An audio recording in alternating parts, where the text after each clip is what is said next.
Yes, you're saying it right. It's a positive title. But don't be fooled, Netflix. We're still not in good terms. Bring the society back. I don't know why, but I never hear people talking about Outer Banks. I don't know whether it's because no one watches it or because nobody really has anything to say or because we're in an era of we only talk about bad shows and everything that we hate about them, and when we encounter a show that is somewhat good, actually I would call the Outer Banks a good show. We just don't say anything about them. As much as we like talking about the negative, I think from time to time we have to talk about good things and everything that someone, in this case Netflix, has done good, which doesn't happen that very often. So prop to them for actually making a good show. But again, Netflix, that this doesn't mean we're friends.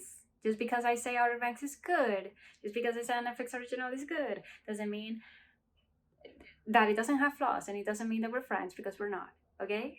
I think season 3 came out like not that long ago, but I think it probably was in 2022, and I just didn't watch it because I didn't have the time and because I knew I wanted to make a video about Outer Banks.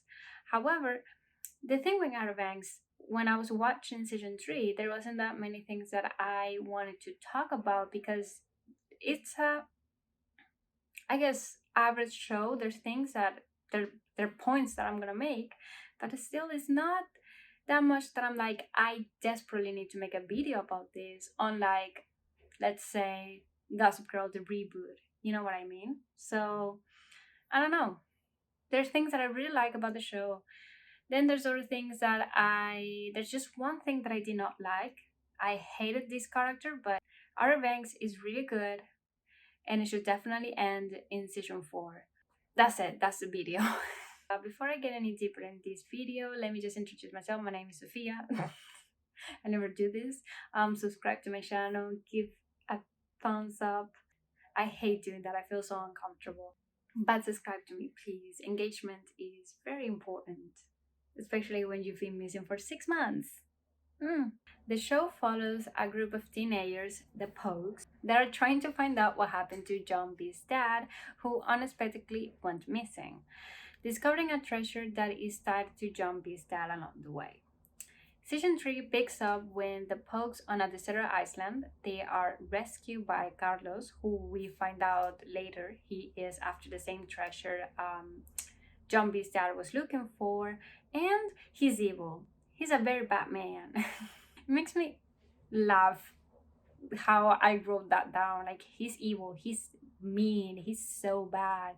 Like, I'm just a 5-year-old describing, I don't know, the villain of a fairy tale. Like, I'm describing Ursula from The Little Mermaid. Like, she's so bad. Anyway, along the way, John B encounters his dad and they go on a journey together to find El Dorado, while the others do the same on their own. And that's season 2 for you, baby. It just the same shit, you know. They go into a quest like Dora the Explorer, yada yada yada. You know, they find the bad people along the way. They fight. They almost die. They get injured. They think that they're not gonna make it, but they also keep themselves positive. Then they make it. Like, you know, same thing as always. Let's talk about probably the only negative thing that I have to say about the show, which is the return of the dead dad. I wish he stayed dead. I'm sorry. I'm not. Big John, by the way, side note, John B, Big John, horrible names. I complain about people who name their kids very unique names, to say the least. But I also complain about the people that don't have any creativity. Like, the dad is called John. You're gonna name the baby John as well, and probably the grandparent is called John. Are you kidding me? Like, there's so many names out there, and not names that you actually have to think about, you know. There's David, but John as well, and Big John. I'm Big John, I'm Little John. I hate it. Back to my point. He is presumed dead throughout the whole show. We thought he died in the hands of Ward, Sarah Cameron's dad, when he was looking for the gold, and turns out he had been alive all this time, hiding in Guadeloupe. When the Pogues are at Guadeloupe, John B starts going insane after hearing the bells that sounded just like the sound that his dad used to call him home when he was a kid. He goes over there to find out because he was going insane. Like every time we would hear the bells, he would just go like this until Sarah was like, you know what, let's go find your dad. And he does. He sees his dad, and both of them are very happy, and I am as well. You know, you thought he was dead, and he is not. I'm happy for you, but why did Big John never try to see his son or communicate to him, or I don't know, have someone else to look out for him? I understand he couldn't go to wherever they live, but you couldn't even, have someone to look up for him, or just someone. Let's get things straight. John B is a kid. I believe he was 16 when the show started, so he was a kid who still needs to be in charge by an adult, by a legal guardian. He doesn't have his mom, and now he doesn't have his dad. You know where I'm going? Like, he was basically homeless, which, yes, it's not his fault, it's Ward's fault. But Big John isn't exactly that of the year. As soon as they reunite, they continue the adventure alone. John B never tried to reach out to his friends or Sarah, which is his wife. I totally forgot about that fact. And Big John didn't exactly encourage him either. It almost felt like he kidnapped him to help him finish the quest, which I get is their, dad son bonding time to make up for the time he has been gone. So I get it. But also, John B has a life, and his dad has to understand that. John B had people when his dad wasn't. Oh, this is what kind of pissed me off as well. When everyone reunites, Big John doesn't trust Sarah, which I get it, okay. Her dad literally tried to kill him. I understand there's bad blood, and I understand there's a little bit of trust issues going on there, but the way he was treating her, the way he was just, I'm not talking to her, she needs to fucking leave. We're talking about your daughter-in-law. We're talking about the girl that has helped your son when you were not there. I think she needs a little bit more respect from you. I think you need to be a little bit more open arms to her. Not because there's one apple doesn't mean that the whole tree's rotten. I understand you go with caution, but you're doing too much. And she's just a kid, just like your son, just a kid. You can't blame her for the crimes of her dad. I'm just saying he should have been more respectful, and John B should have defended her more, because John B, his dad was like, yeah, I'm not trusting her, you're not telling her anything. This stays between us. You're not gonna tell any of your friends or your wife. And John B was like, which I hate John B. If I don't hate any of the characters, they're very meh, okay? Like there's not much that I think about them to actually have an opinion. But John B definitely is just horrible protagonist, so bland. He's like Julian from Gossip Girl the reboot. Like he's just there and awful, and I hate him. I don't hate him, but like I don't like him, and I don't like his dad. He's awful. Also, he's supposed to be 16 and he looks like 24 at least. So yeah, Big John is a treasure hunting obsessed who hasn't seen his son for however long, and it's more important for him to finish this his lifetime treasure than actually, hey, son, how have you been? Are you doing okay? Sorry for not reaching out. Sorry for the gold is way more important. And the fact that he dies without even seeing El Dorado, it's just perfect. Brief commentary on these two beautiful people. They finally kiss. What I've been waiting for since day one. These two realizing that they are in love with each other, and the show just making us wait 3 seasons for this moment. The very slow, he's just my friend, we care for each other, has friends, because we're pokes for life, for family. Then I'm dating the other guy from the group, but I'm thinking about him, and he can't really stand seeing her with somebody else.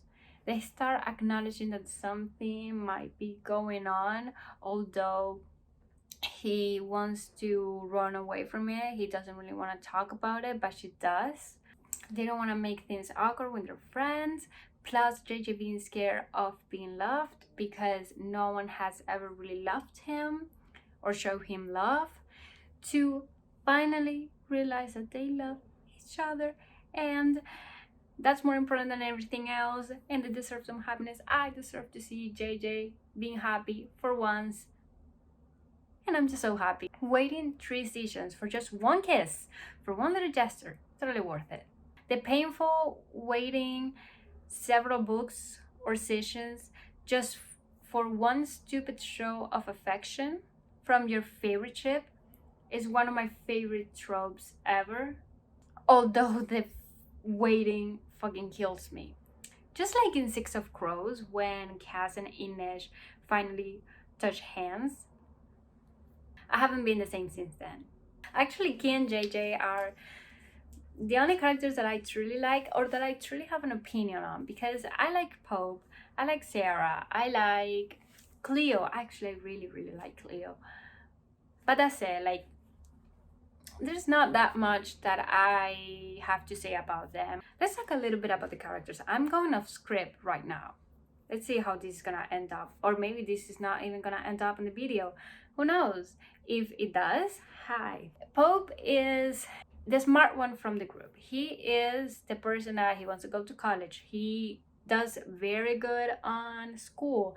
Actually, he in season 2 was about to get a scholarship for college, which he was very happy about. And because he wasn't at the Desert Island, he missed a lot of days from school, which when he tried to come back in season 3, I was thinking, I guess it's like AP classes. I don't really understand American school system because I never went to a school in the States. All I know is from shows, so I guess yes, AP classes. And since he missed a lot of school, he had to downgrade in that way, if you know what I mean. I don't know. So basically, he is not gonna get the scholarship anymore, and he is even lucky if he finishes the school year, which obviously upsets him, and he even thinks about quitting school at some point. But thanks to Cleo, she encouraged him into not dropping school. So I don't remember when we met Cleo. I am assuming season 2, but I don't remember exactly when or how and why she's part of the group. I don't remember what happened in season 2. I really like her, actually. She's very funny, and she definitely brings out a side of Pope that we didn't really see before. And then we have Key, who I love. I understand their parents, the one her wanted to give her the best life. I was gonna say she's a hook. She's a cook, but she doesn't want to be a cook. She wants to be a poke, and she feels like a poke. And I guess her parents are kind of disappointed, and they send her off to like wilderness program, like a boarding school. Actually, it's kind of like a cult. It reminds me of a conversion therapy. And JJ is the one who helps her get out. So I just love them. It's just when JJ comes into her, I guess, dorm room where everybody's sleeping, and he goes over there, he sees her, and they run to each other's arms and hug, and I'm just, that was beautiful. JJ has a place in my heart. I don't know, I feel for him. And then Sarah, I have nothing to say about Sarah actually. I think she's a character I truly do not care about, alongside with John B. And I don't know what she says on John B actually, so I just don't understand her character. But since she's played by Madeline, we all love her because it's Madeline. I'm gonna continue with whatever I said on my script because I think I'm rambling right now. Do we need a season 4? No. I think the show ends in a perfectly high note in season 3, and making another season will just make it worse.